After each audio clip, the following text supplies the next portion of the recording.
അതുകൊണ്ട് ജീവിതത്തിൽ നമുക്ക് പരലോക ജീവിതത്തിലേക്കുള്ള നമ്മുടെ പ്രയാണം, നമ്മുടെ യാത്ര, ആ യാത്രയിൽ പ്രിയപ്പെട്ട സഹോദരങ്ങളെ പാപഭാരങ്ങളുമായിട്ട് നമ്മൾ പോകാൻ പാടില്ല. അതുകൊണ്ടല്ലേ ഹബീബായ നബി മുഹമ്മദ് മുസ്തഫ സ്വലാത്തിന്റെ വാർഷികമാണ് പാലോടുകാരാ. ഈ 12 വർഷക്കാലം അതല്ലെങ്കിൽ ഒരു വ്യാഴവട്ടക്കാലം ചൊല്ലിയ സ്വലാത്തുകളുടെ വാർഷികമായി ഈ ഗ്രാമപ്രദേശത്തെ പള്ളിയിൽ നിങ്ങൾ ഓരോരുത്തരും ആനന്ദ തുന്തിലരായി അങ്ങ് മദീന മുനവ്വറയിൽ വിശ്രമം കൊള്ളുന്ന നമ്മുടെ നായകൻ നബി മുഹമ്മദ് മുസ്തഫ സല്ലല്ലാഹു അലൈഹി വസല്ലമ തങ്ങളോടുള്ള സ്നേഹത്താൽ, ആ പ്രവാചകരോടുള്ള പ്രണയത്താൽ സ്വലാത്തിന് ഒരു കുറവും വരുത്തരുതേ. സ്വലാത്ത് വാർഷികമാ. പ്രിയപ്പെട്ടവരെ, നബി തങ്ങളോട് അല്ലാഹ് പറഞ്ഞ ഒരു വാക്കെന്താണെന്നറിയോ? നബിയെ അലം നശ്റഹ് ലക സദ്റക, അങ്ങയുടെ ഹൃദയത്തെ നാം വിശാലമാക്കി തന്നില്ലയോ റസൂലേ? ആരെന്ത് പറഞ്ഞാലും ആരൊക്കെ എന്തു പറഞ്ഞാലും അതെല്ലാം അർഹിക്കുന്ന അവഗണനയോടെ തള്ളിക്കളഞ്ഞിട്ട് അങ്ങ് ധീരമായി മുന്നോട്ട് പോകുന്നല്ലോ നബിയെ.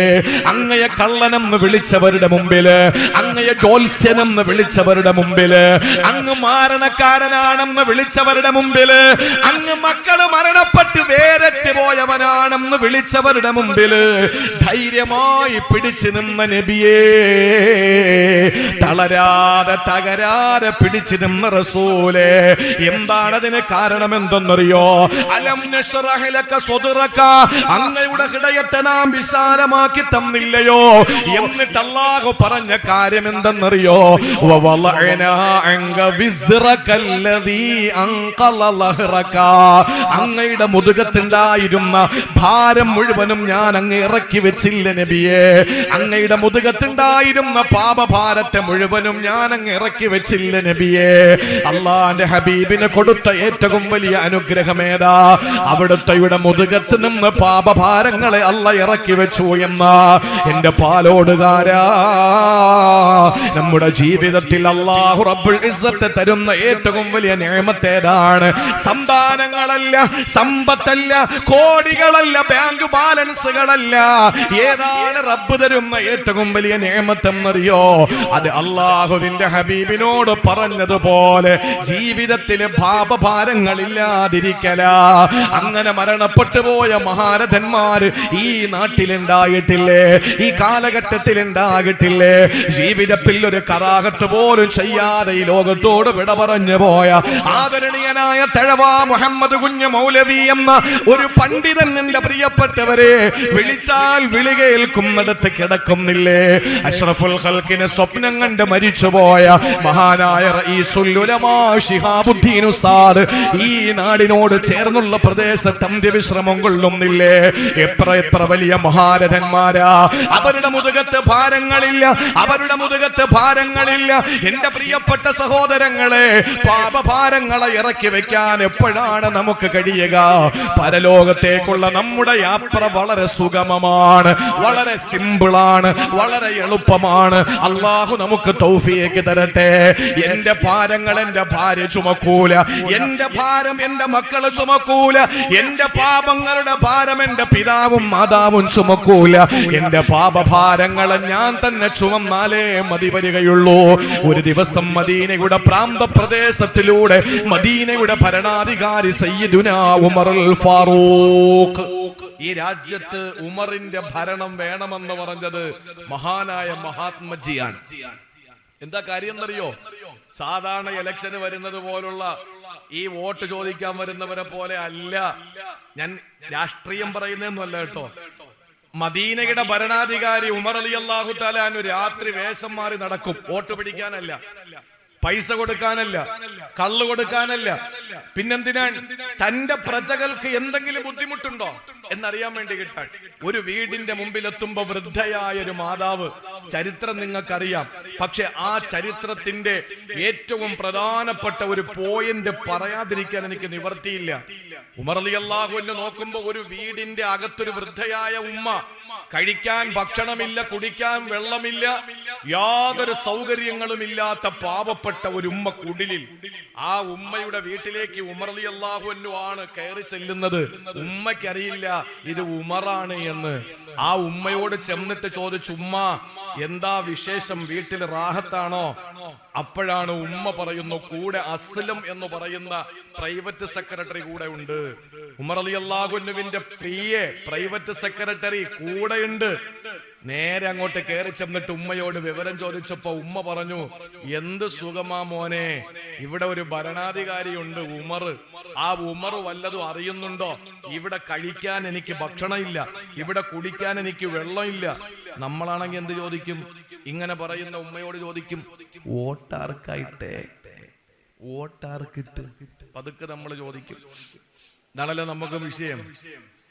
ഉമർ റളിയല്ലാഹു അൻഹു അവിടെ നിന്ന് ചാടി എണീറ്റു.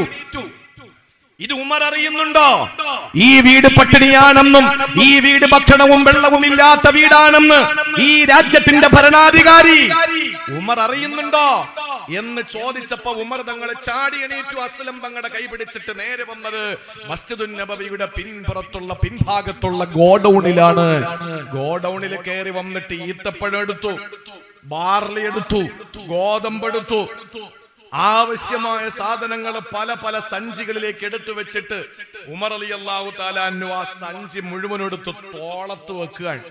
ആലോചിച്ച് നോക്കിയേ, അവിടെ ഇരുന്നു കൊണ്ട് ഫോണിൽ കുത്തിക്കിട്ടിടാം ആവശ്യമുള്ള സാധനങ്ങൾ എത്തിച്ചുകൂടെ എന്നല്ല പറഞ്ഞത്. ഗോഡൌണിൽ ചെന്നിട്ട് ഖജനാവിന്റെ ബൈത്തുൽ മാലിന്റെ ഖജനാവിനകത്ത് ചെന്നിട്ട് അവിടെ ഇരിക്കുന്ന ഭക്ഷ്യസാധനങ്ങൾ മുഴുവനും ഒരു കീസിലാക്കിയിട്ട് ആ സഞ്ചി എടുത്ത് തോളപ്പിടാൻ നേരത്ത് അസ്ലം റളിയല്ലാഹു തആല അൻഹു എന്ന് പറയുന്ന പ്രൈവറ്റ് സെക്രട്ടറി അസ്ലം റളിയല്ലാഹു തആല അൻഹു ഉമർ തങ്ങളോട് ചോദിക്കുന്നു, ഉമർ തങ്ങളെ ഇത് ഞാൻ ചുമന്നോട്ടെ? ഇവിടെ ശ്രദ്ധിക്കണേ, ഇത് ഞാൻ ചുമന്നോട്ടെ? പ്രൈവറ്റ് സെക്രട്ടറി അല്ലേ, ഭരണാധികാരിയെ കൊണ്ട് എങ്ങനെയാണ് ഇത് ചുമപ്പിക്കുക? ചോദിച്ചു, ഞാൻ ചുമന്നോട്ടെ തങ്ങളെ? ഉമർ റളിയല്ലാഹു തആല അൻഹു ഈ സാധനങ്ങൾ മുഴുവനും അസ്ലം തങ്ങളുടെ തലയിലേക്ക് അങ്ങ് വെച്ചു കൊടുത്തു എന്ന് നമ്മൾ കരുതുന്നുണ്ടോ? ഉമർ റളിയല്ലാഹു തആല അൻഹു അസ്ലം തങ്ങളോട് ചോദിച്ചൊരു ചോദ്യമുണ്ട്.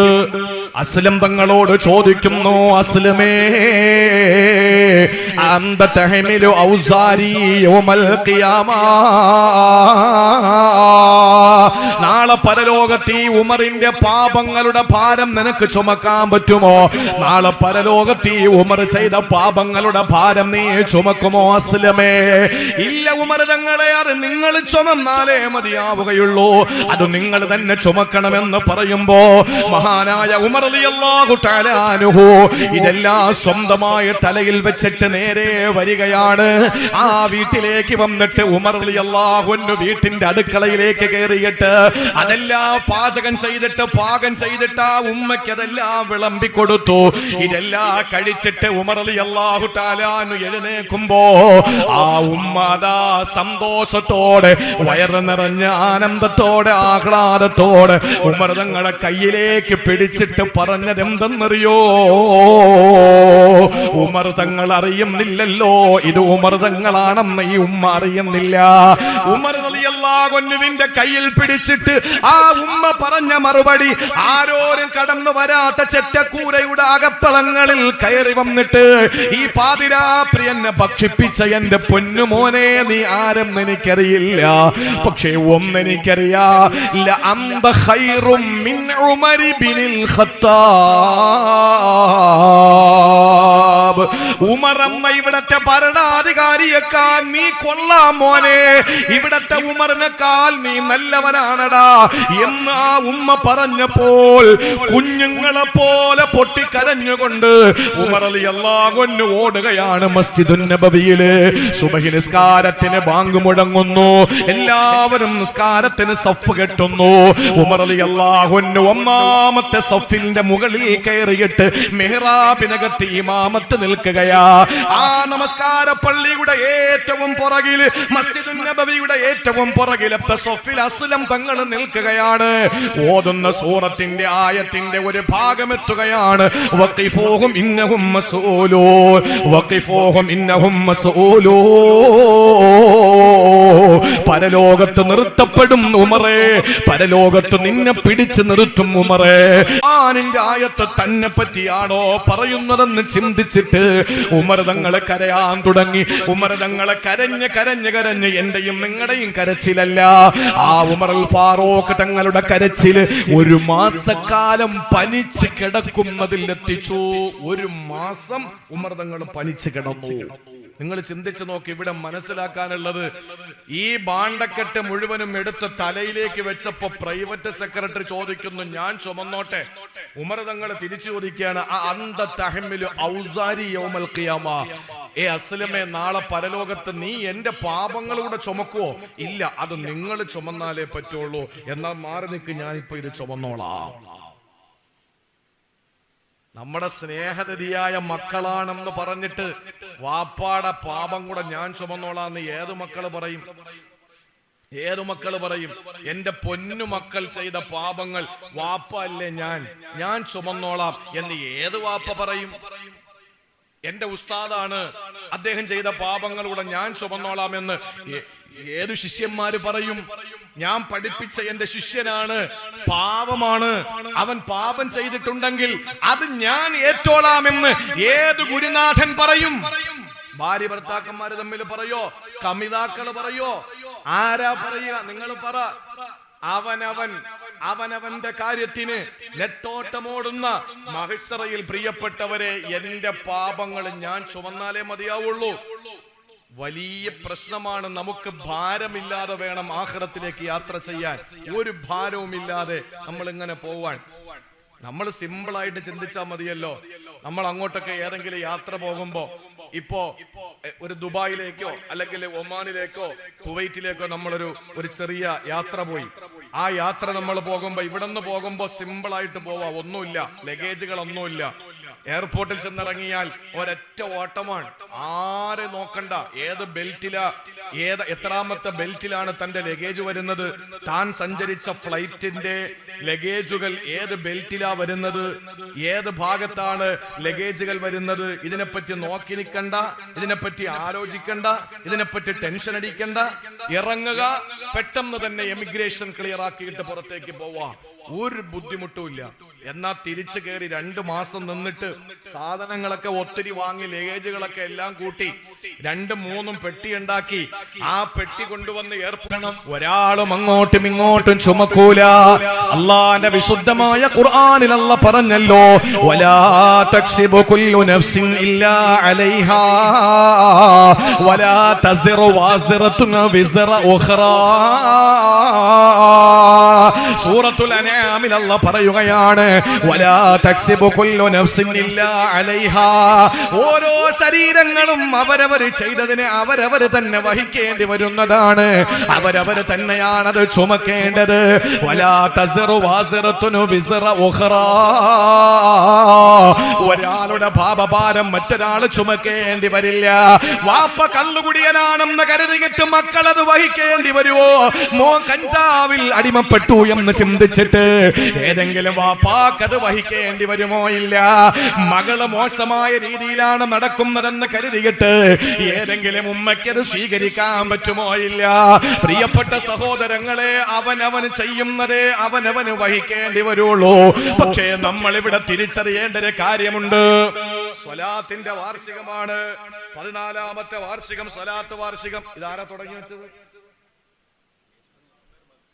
സുബൈർ വാക്കവി. ഇപ്പൊ നാസിമുദ്ദീൻ മന്നാനിയാണ്. അന്ന് കമ്മിറ്റിയാര് നിങ്ങളൊക്കെ അല്ലേ? പഴയ കമ്മിറ്റിയാണ്. ഈ 14ാമത്തെ സ്വലാത്ത് നിങ്ങൾ ശ്രദ്ധിച്ച് കേട്ടോ. ഞാൻ തുറന്നു പറയാണ്, ഇപ്പോ ഈ നാസിമുദ്ദീൻ മന്നാനി ഉസ്താദ് എന്റെ ഉസ്താദിന്റെ ശരീകാണ്. പിന്നെ എന്റെ അത്ര തടിയില്ലെന്നേ ഉള്ളൂ.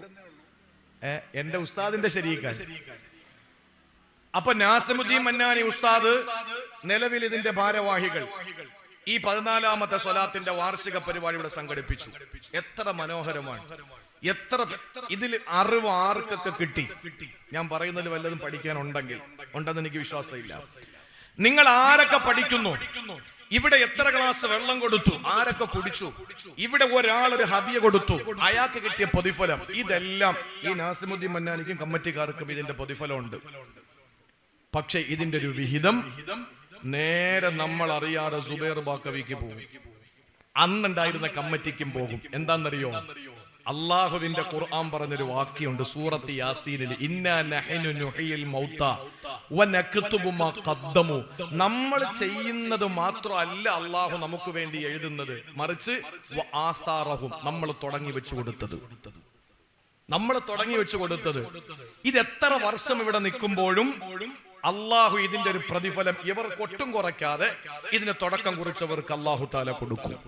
എന്നാൽ നാട്ടില് ഒരു കോമാളിത്തരം തുടങ്ങി വെച്ചു കൊടുത്തു ഒരുത്തൻ, അല്ലെങ്കിൽ ഒരു സംഘടന, അല്ലെങ്കിൽ ഒരു സമാജം, അല്ലെങ്കിൽ ഒരു ക്ലബ്ബ്, ഒരു തോന്നിയാസം തുടങ്ങി വെച്ചു കൊടുത്തു. അത് ഉറൂസിന്റെ പേരിലായാലും ശരി, അത് എന്തിന്റെ പേരിലാണെങ്കിലും ശരി, അത് കല്യാണത്തിന്റെ പേരിലാണെങ്കിലും ശരി, അത് ഏത് വിഷയം, ഇസ്ലാമിന്റെ ആശയങ്ങൾക്ക് എതിരായ ഏതെങ്കിലും ഒരു കാര്യം ഒരാൾ തുടങ്ങി വെച്ചു കൊടുത്താൽ പിറ്റേ വർഷവും തുടങ്ങി, 3-ാം വർഷം ഉണ്ടായി, 4-ാം വർഷം ഉണ്ടായി, 10-15 വർഷം കഴിഞ്ഞപ്പോൾ ഇത് തുടങ്ങി വെച്ചോ മരിച്ചുപോയി. അള്ളാന്റെ തൗഫീഖ് കൊണ്ട് പാലോട് കബറി കിടക്കുമ്പോ ഈ 18ാമത്തെ വർഷം നടത്തുന്നതിന്റെ ഒരു മിസ്ല് സവാബ് നിന്റെ കബറിലേക്ക് ഇങ്ങനെ ഇറക്കിക്കൊണ്ടിരിക്കും അല്ലാഹു തആല. അപ്പൊ നീ ചിന്തിക്കും, ഞാൻ എന്ത് പിഴച്ചു, 18 കൊല്ലം മുമ്പ് ഞാനൊരു സാധനം തുടങ്ങി വെച്ചു, അന്ന് ആളുകൾ കണ്ടു കൈയടിച്ചു കഴിഞ്ഞു, ഇപ്പൊ ചെറിയ മക്കളാ അതൊക്കെ ചെയ്യുന്നത്, അതിന് കബറി കിടന്ന് ഞാൻ എന്ത് പിഴച്ചു, ഞാൻ നോട്ടീസ് അടിക്കാൻ പൈസ കൊടുത്തോ, ഞാൻ മിമിക്രിക്ക് ആളെ കൊണ്ടുവന്നോ, ഞാൻ എന്തെങ്കിലും ഇതിനു വേണ്ടി ചെയ്തോ? നീ ഒന്നും ചെയ്യണ്ട, മര്യാദയ്ക്ക് കിടക്കട ഹമുക്കെ, നീ അല്ലേ തുടങ്ങി വെച്ചു കൊടുത്തതെന്ന് മലക്കുകൾ ചോദിക്കും.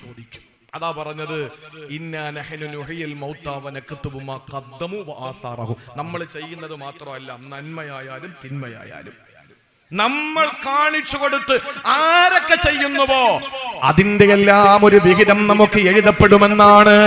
സഹോദരങ്ങളെ, ആ ഒരു കാര്യം മാറ്റിവെച്ചാൽ നമ്മൾ മറ്റുള്ളവർ ചെയ്യുന്നതിന്റെ പാപഭാരം നമ്മൾ ചുമക്കേണ്ടി വരില്ല, മറ്റൊരാൾ ചെയ്യുന്നത് നമ്മൾ ചുമക്കേണ്ടി വരില്ല എന്ന് സിമ്പിളായി നമ്മൾ ഇതിൽ നിന്ന് ഒഴിവായി എന്ന് പറഞ്ഞ് സന്തോഷിക്കുന്നതിനപ്പുറത്ത് മറ്റൊരു പ്രധാനപ്പെട്ട കാര്യം ഓർക്കുകയാ നമ്മൾ ചെയ്യേണ്ടത്. ഞാൻ ചെയ്ത പാപങ്ങൾ, അതിന്റെ ഭാരം ഞാൻ തന്നെ ചുമക്കണമല്ലോ എന്നാ ചിന്തിക്കേണ്ടത്. അല്ലാതെ മറ്റൊരുത്തൻ ചെയ്യുന്നത് ഞാൻ ചുമക്കണ്ടല്ലോ എന്ന് ചിന്തിച്ചിട്ട് സിമ്പിളായി കാണണ്ട. ഞാൻ ചെയ്യുന്നത് മറ്റൊരാൾക്ക് ചുമക്കാൻ ഷെയർ ചെയ്യാൻ കഴിയില്ലല്ലോ എന്ന ഒരു നെഗറ്റീവ് ചിന്തയാ നമുക്ക് വരേണ്ടത്. അതുകൊണ്ട് പ്രിയപ്പെട്ട സഹോദരങ്ങളെ, ചെയ്യുന്ന പാപങ്ങളല്ല നാളെ നമുക്ക് വലിയ ഭാരമായാണ് പടച്ച തമ്പുരാൻ തരുന്നത്.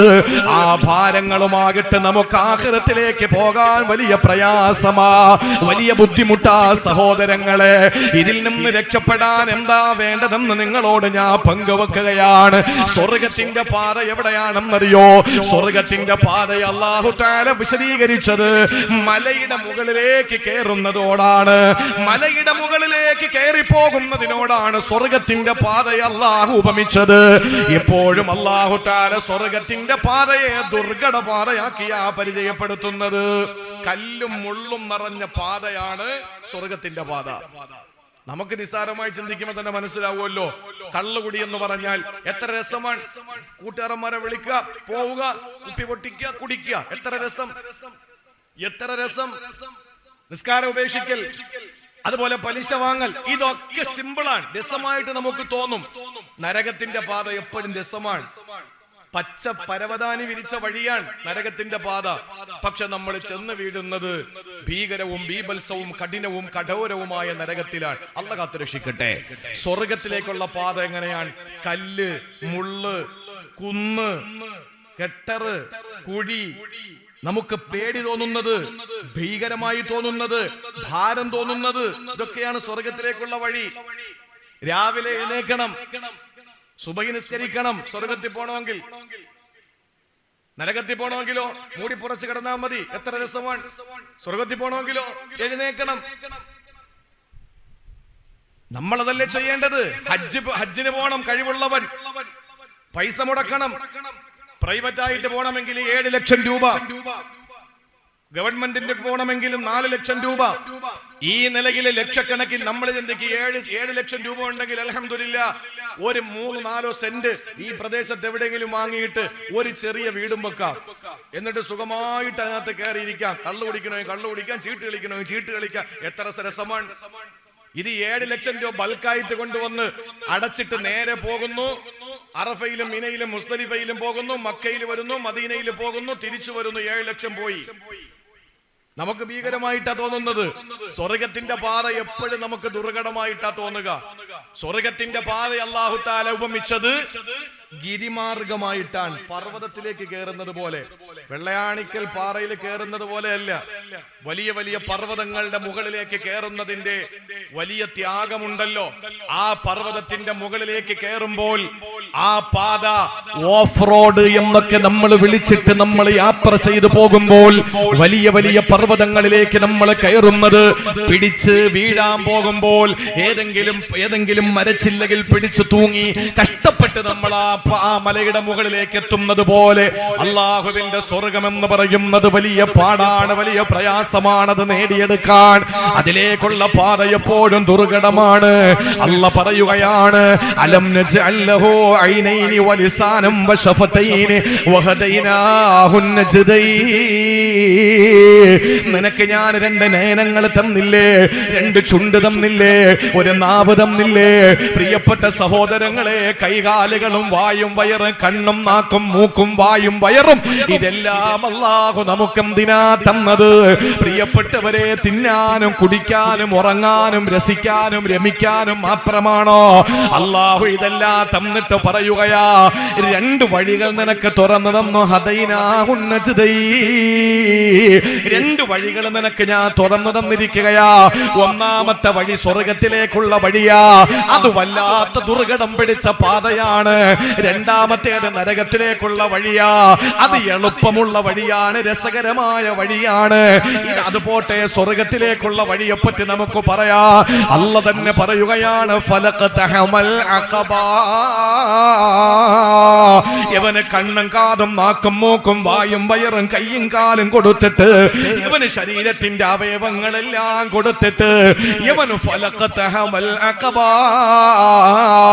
ഈ പർവ്വത നിര താണ്ടിക്കടന്നില്ല, ഈ ഗിരിമാർഗ താണ്ടിക്കടന്നില്ല, ഈ ദുർഘടപാത താണ്ടിക്കടന്നില്ല. ഈ ദുർഘടപാത ഏതാണെന്നറിയോ? അതാണ് പ്രിയപ്പെട്ടവരെ സ്വർഗത്തിന്റെ പാത. അത് വലിയ ഭാരമാണ്. ഈ മലയുടെ മുകളിലേക്ക് കയറുന്നവന് എന്തെങ്കിലും തോളത്ത് വെച്ചുകൊണ്ട് കയറുമോ?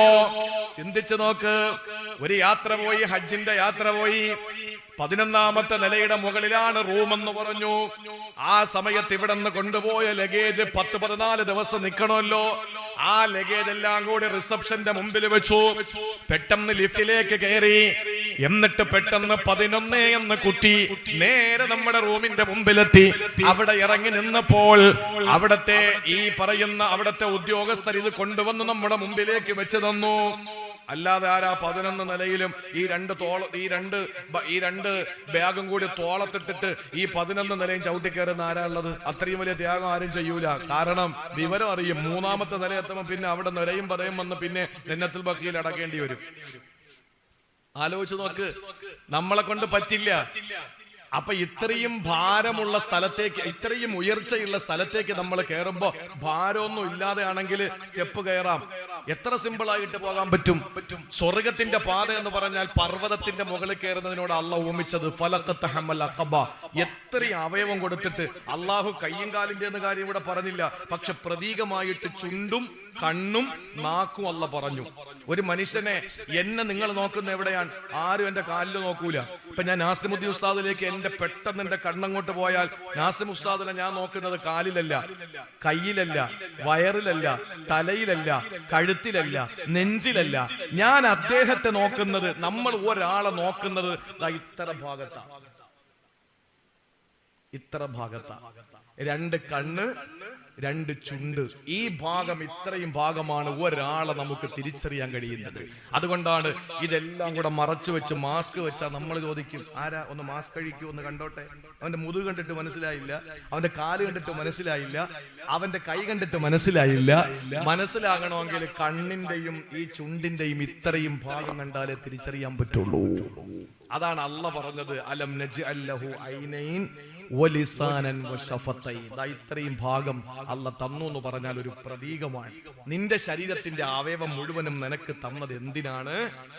വഹദൈനാഹു നജ്ദൈൻ. സ്വർഗത്തിന്റെ വഴി നിന്റെ മുമ്പിലുണ്ട്, നരകത്തിന്റെ വഴി മുമ്പിലുണ്ട്. നരകത്തിന്റെ വഴി സിമ്പിളാണ്, സ്വർഗത്തിന്റെ വഴി ദുർഘടമാണ്. വലിയ പാടാ നിനക്ക് യാത്ര ചെയ്യാൻ. ആ പാട് കഷ്ടപ്പെട്ട് യാത്ര ചെയ്യേണ്ട ഭാഗത്തേക്ക് നീ പോകുമ്പോ ഭാരം ഉണ്ടാകാൻ പാടില്ല. പർവ്വതത്തിന്റെ മുകളിൽ കയറുമ്പോ ഭാരവും കൊണ്ടുപോയാൽ നിനക്ക് യാത്ര ചെയ്യാൻ പറ്റൂല. അതുകൊണ്ട് ഒന്നാമത്തെ ഭാരമാകുന്ന പാപഭാരത്തെ നീ ഇറക്കി വെച്ചിട്ട് സിമ്പിളായിട്ട് കയറി പൊയ്ക്കോ. അതിനെന്ത് വേണം? എന്താ ചെയ്യേണ്ടത്? അള്ളാഹു മനസ്സിലാക്കാനുള്ള തൗഫീക്ക് നൽകി അനുഗ്രഹിക്കുമാറാവട്ടെ. 4 കാര്യങ്ങൾ ചെയ്യും. 4 കാര്യങ്ങൾ. എന്തിനാ ഇത് പറയുന്നത്? ജീവിതത്തിന്റെ പാപഭാരങ്ങൾ കുറയ്ക്കാൻ 4 കാര്യങ്ങൾ ചെയ്തോളി. ഒന്നാമത്തേത്, അല്ലാഹുവിന്റെ ഖുർആൻ പറയുകയാണ്, ഫലഖതഹമൽ അഖബ. അവന് ഗിരിമാർഗം താണ്ടിക്കടന്നില്ല. വമാ അദ്റാക മൽ അഖബ. ഈ ഗിരിമാർഗം ഏതാണെന്നറിയോ നബിയേ? അത് താണ്ടിക്കടക്കാനുള്ള വഴി ഏതാണെന്നറിയോ? ഒന്നാമത്തേത് അല്ലാഹ് പറയുന്നു, ഫക്കുർ റഖബ. കഷ്ടപ്പെടുന്നവന്റെ കഷ്ടപ്പാട് മാറ്റിക്കൊടുക്കണേ, പ്രയാസം അനുഭവിക്കുന്നവന്റെ പ്രയാസം മാറ്റിക്കൊടുക്കണേ, പുറമേയാ ഭാഗ്യമില്ലാത്തവന് പുറമേഞ്ഞു കൊടുക്കണേ, മകളെ കെട്ടിക്കാൻ സാമ്പത്തിക ശേഷിയില്ലാത്തവർക്ക് അതിനുള്ള വക കൊടുക്കണേ, പീഡനങ്ങൾ അനുഭവിക്കുന്നവരുടെ പീഡനം മാറ്റാൻ നിനക്ക് കഴിയുന്നത് ചെയ്യണേ, തടവിൽ പിടിക്കപ്പെട്ടവനെ മോചിപ്പിക്കാൻ നിനക്ക് കഴിയുന്നൊരു പ്രാർത്ഥനയാണെങ്കിൽ ആ പ്രാർത്ഥന കൊണ്ടെങ്കിലും നീ കൂടെ നിൽക്കണേ. ഫക്കുർ റഖബ. സഹോദരങ്ങളെ, അടിമയെ മോചിപ്പിക്കുക എന്നാണ് അർത്ഥമെങ്കിൽ പോലും അടിമ സമ്പ്രദായം അഷ്റഫുൽ ഖൽഖിന്റെ നിയോഗത്തോടെ അവസാനിച്ചതാണ്. പക്ഷേ ഖുർആൻ ലോകാവസാനം വരെ നിലനിൽക്കേണ്ടതാണ്. അപ്പൊ ഇതിന് വിശാലമായ ഒരു അർത്ഥമാണ് മുഫസ്സിരീങ്ങൾ കൊടുത്തത്. അടിമയെ മോചിപ്പിക്കുക എന്ന് പറഞ്ഞാൽ ഏതെങ്കിലും ഒരു ബന്ധനത്തിൽ, ഏതെങ്കിലും ഒരു ബന്ധനത്തിലുള്ള ഏതെങ്കിലും ഒരു ബന്ധൂസിൽ അടയ്ക്കപ്പെട്ട, അല്ലെങ്കിൽ ഏതെങ്കിലും ഒരു കുരുക്കിൽ അകപ്പെട്ടു പോയവനെ രക്ഷപ്പെടുത്തലാണ്. ആ ഒരു രീതിയിൽ നമ്മൾ എന്തെങ്കിലും ഒന്ന് ചെയ്താൽ സ്വർഗത്തിലേക്കുള്ള പാത എളുപ്പമാ. നമ്മുടെ ജീവിതത്തിന്റെ പാപഭാരങ്ങളെ ഇറക്കി വെക്കാൻ കഴിയുമെന്നാണ്. ഇനി രണ്ടാമത്തേതെന്നറിയോ?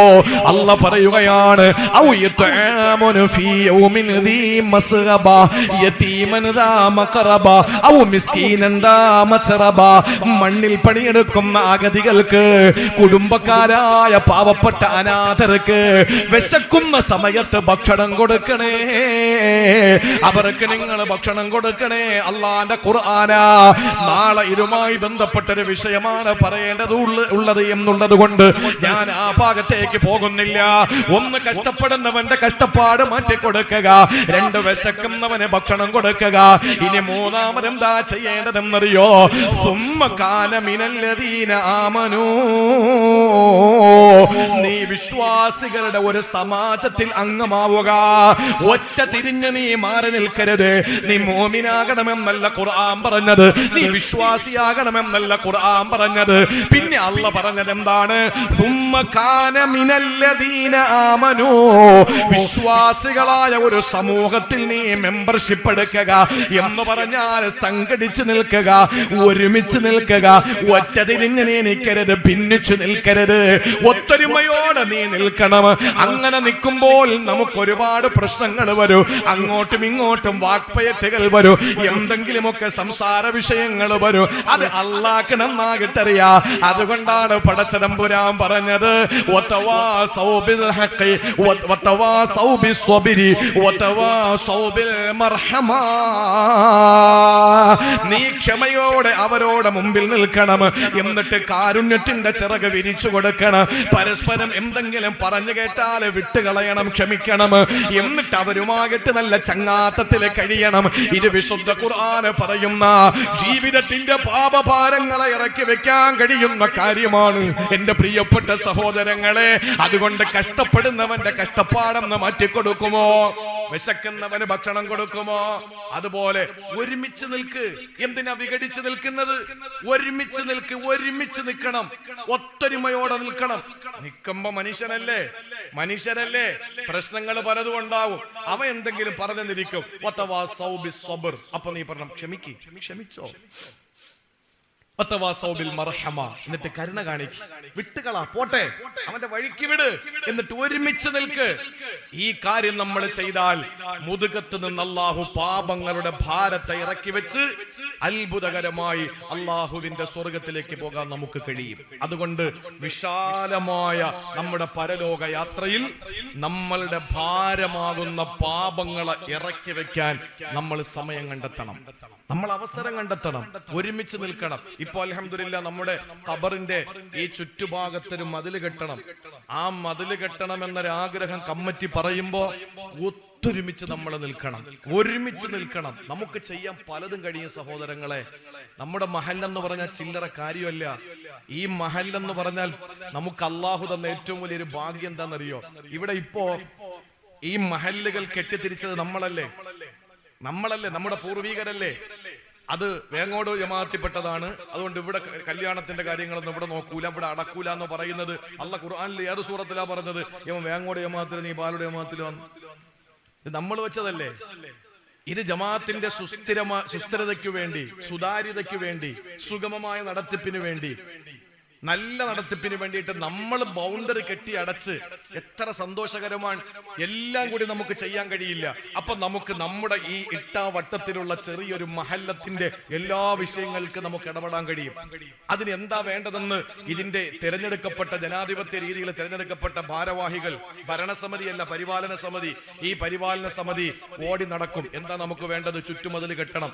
അങ്ങനെ നമ്മുടെ കാര്യങ്ങളൊക്കെ തീരുമാനിക്കുമ്പോൾ ഈ മഹല്ലത്തിന്റെ ഒന്നാമനായ ഇമാമിന്റെ അടുക്കൽ വന്നിട്ട് ചോദിക്കും, ഉസ്താദെ മതപരമായ കാര്യങ്ങൾ എങ്ങനെയാണ് അതിന്റെ കാര്യങ്ങൾ? ഉസ്താദ് പറയും ഇന്ന കാര്യങ്ങളാ, പലിശക്കാരന്റെ പൈസ വേണ്ട, അവന്റെ പൈസ വേണ്ട, അല്ലാത്ത നല്ല കാര്യങ്ങൾ നല്ല റാഹത്തായിട്ട് നടക്കട്ടെ എന്നൊക്കെ പറഞ്ഞ് ഒന്ന് ദുആയൊക്കെ ചെയ്ത് റാഹത്തായിട്ട് കാര്യങ്ങൾ നടത്തും. ഇത് നമ്മുടെ മഹല്ലിൽ മാത്രമുള്ള, അല്ലെങ്കിൽ നമ്മുടെ ഈ മഹല്ല് സംവിധാനത്തിൽ മാത്രം ഉണ്ടാകുന്ന ഒരു നല്ല കാര്യമല്ലേ? ആലോചിച്ച് നോക്കിയേ. ഈ മഹല്ലിൽ ഒരു പ്രശ്നം ഉണ്ടായി, ഈ മഹല്ലൊരു പ്രശ്നം ഉണ്ടായാൽ, ഒരു പെണ്ണിന്റെ വിഷയത്തിൽ അല്ലെങ്കിൽ ഒരു ചെക്കന്റെ വിഷയത്തിൽ ഡിവോഴ്സിന്റെയോ അല്ലെങ്കിൽ ഫസഹിന്റെയോ അല്ലെങ്കിൽ ഖുൽഇന്റെയോ തൊലാഖിന്റെയോ അല്ലെങ്കിൽ പോട്ടെ നിക്കാഹിന്റെ ഒരു വിഷയം ഉണ്ടായി കഴിഞ്ഞാൽ അടുത്ത ആ ചെക്കന്റെ അല്ലെങ്കിൽ പെണ്ണിന്റെ മഹല്ലിൽ വിളിച്ചിട്ട് ഈ രണ്ട് മഹല്ലുകാർ മാത്രം സംസാരിച്ച് വിഷയങ്ങൾ പരിഹരിക്കുന്നു. വേങ്ങോട് മഹല്ല് അറിയുന്നില്ല, തോന്നക്കൽ മഹല്ല് അറിയുന്നില്ല, കല്ലൂര് മഹല്ല് അറിയുന്നില്ല. ഇതൊന്നും അറിയാതെ നമ്മുടെ മഹല്ല് എത്ര സന്തോഷകരമായി നമുക്ക് കൊണ്ടുപോകാൻ കഴിയും. ഇതിനാണ് ഒത്തൊരുമ.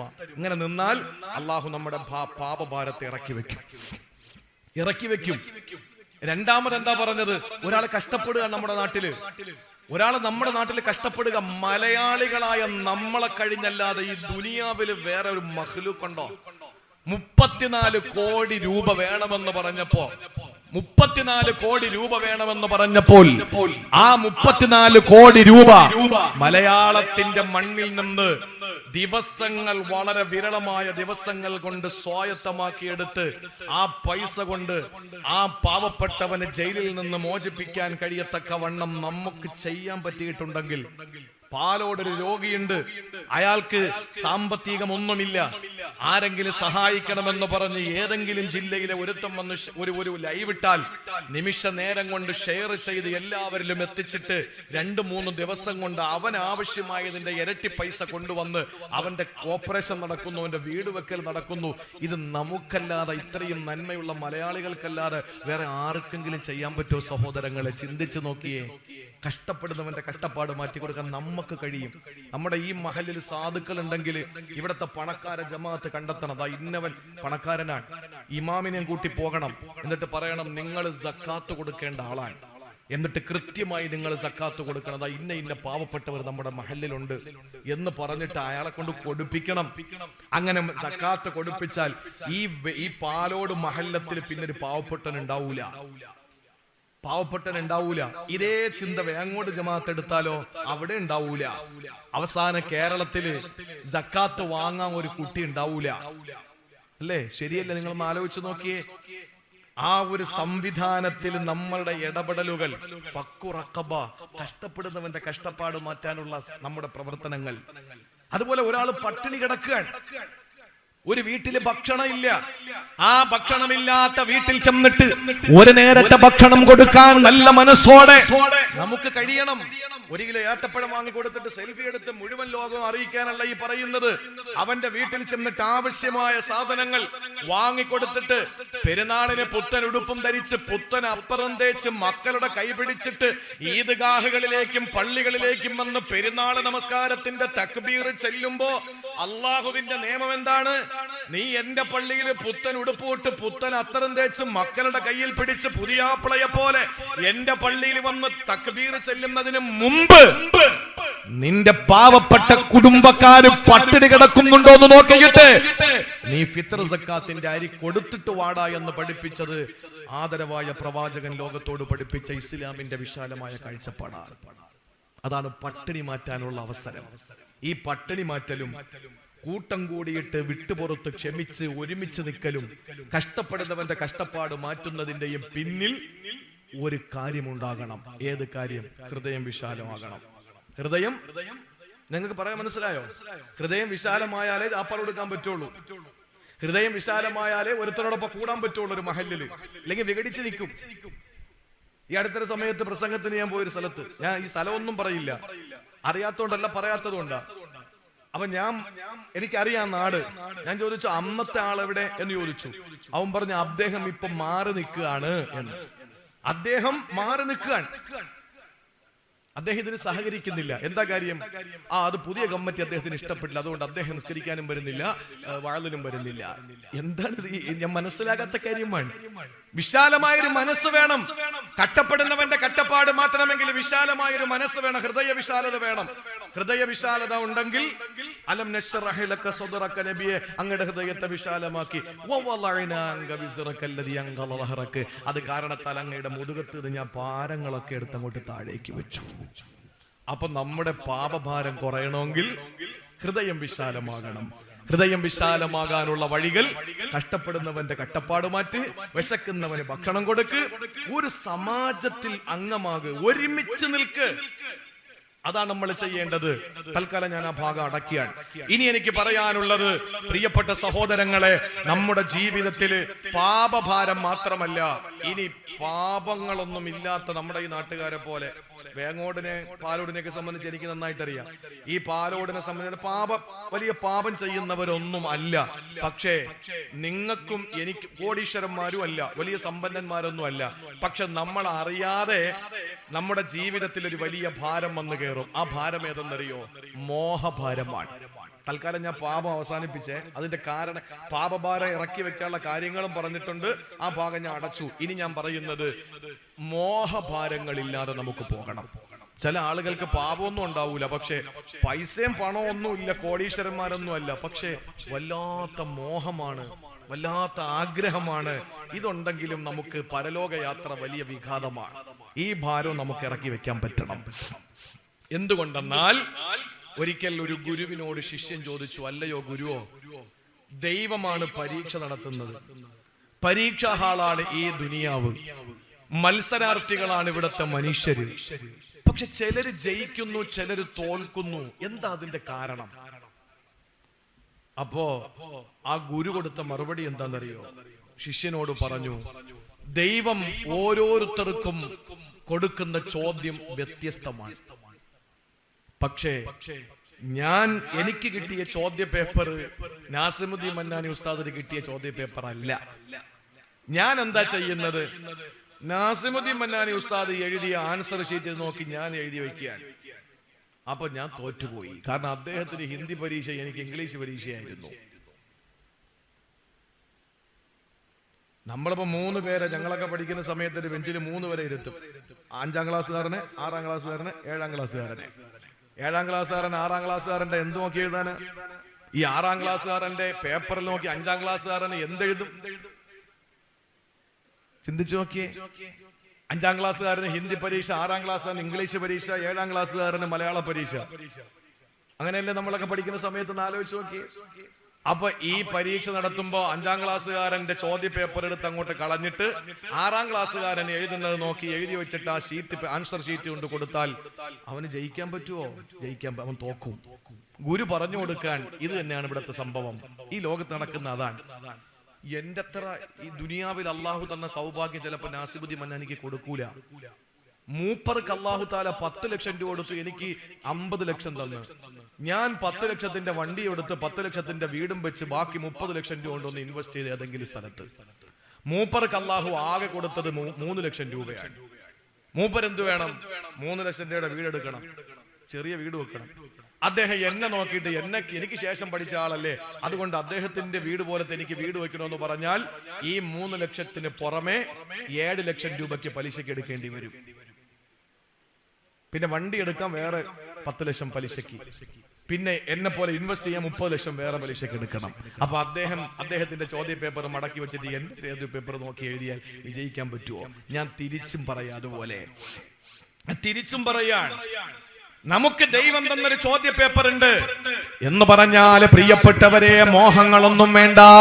നമ്മുടെ ജീവിതത്തിൽ വലിയ മോഹങ്ങളൊന്നും വേണ്ട. അള്ളാഹുവിന് അറിയാമല്ലോ നമ്മൾ എങ്ങനെയാണ് ജീവിക്കേണ്ടത്. ഇല്ലായ്മയിൽ നിന്ന് നമ്മളെ പടച്ച അല്ലാഹ്, കല്ലിടുക്കിലെ പുൽക്കൊടിക്ക് പോലെ കൊടുനീര് കൊടുക്കുന്ന അല്ലാഹ്, പടച്ച തമ്പുരാൻ എങ്ങനെയാ പ്രിയപ്പെട്ടവര് ഒരു മനുഷ്യനെ സംബന്ധിച്ചിടത്തോളം പടച്ച തമ്പുരാൻ അവൻ എല്ലാ കാര്യങ്ങളും അവന്റെ ഉമ്മയുടെ ഗർഭാശയത്തിൽ കിടക്കുമ്പോഴേ എഴുതിയതല്ലേ സഹോദരങ്ങളെ. എല്ലാം എഴുതിയിട്ടാണ് പുറത്തേക്ക് വിട്ടിട്ടുള്ളത്. 4ാം മാസം അവന്റെ ഉമ്മയുടെ വയറ്റിൽ കിടക്കുമ്പോ അവൻ എവിടെ വീട് വെക്കും, ഏത് വണ്ടി എടുക്കും, എല്ലാം എഴുതിയിട്ടാ പുറത്തേക്ക് വിടുന്നത്. അതുകൊണ്ട് ജീവിതത്തിൽ മോഹങ്ങളൊന്നും വേണ്ട. ഇമാം ഷാഫി റളിയല്ലാഹു തആല അൻഹു, ആരാണ് ഇമാം ഷാഫി എന്നറിയോ? പ്രിയപ്പെട്ട സഹോദരങ്ങളെ, നമ്മുടെ മദ്ഹബിന്റെ ഇമാമുനാ ഷാഫിഈ നിങ്ങളെയും ചിന്തിപ്പിക്കേണ്ട വാക്കാണ്. എന്ത് വാക്കാ ഷാഫി ഇമാമ പറഞ്ഞതെന്നറിയോ? സഹോദരാ, ജീവിതത്തിൽ എനിക്കും നിങ്ങൾക്കും വലിയ പാഠമാകേണ്ട വലിയ ഉപദേശമാണ്. ഷാഫിഈ റളിയല്ലാഹു തആല അൻഹു പറയുകയാണ്, എനിക്ക് ജീവിക്കുകയാണെങ്കിൽ അന്നം ഉറപ്പാണ്, ഞാനങ്ങ് മരിച്ചാലോ എനിക്ക് മണ്ണുറപ്പാണ്. ജീവിച്ചിരിക്കുമെങ്കിൽ അന്നം ഉറപ്പ്, ഞാൻ മരിച്ചു പോയാൽ എനിക്ക് മണ്ണ് ഉറപ്പാണ്. എന്റെ മനസ്സ് സ്വസ്ഥമാണ്, ജീവിതം രാജകീയമാണ്. അങ്ങനെ നമ്മൾ ചിന്തിക്കണം പ്രിയപ്പെട്ടവരെ. എവിടെയാണ് മനസ്സിന് നമുക്ക് ഭാരം തോന്നുന്നത്? എപ്പോഴാണ് നമ്മുടെ ജീവിതം വലിയ കുടുസായി തോന്നുന്നത്? മോഹങ്ങളാണ്.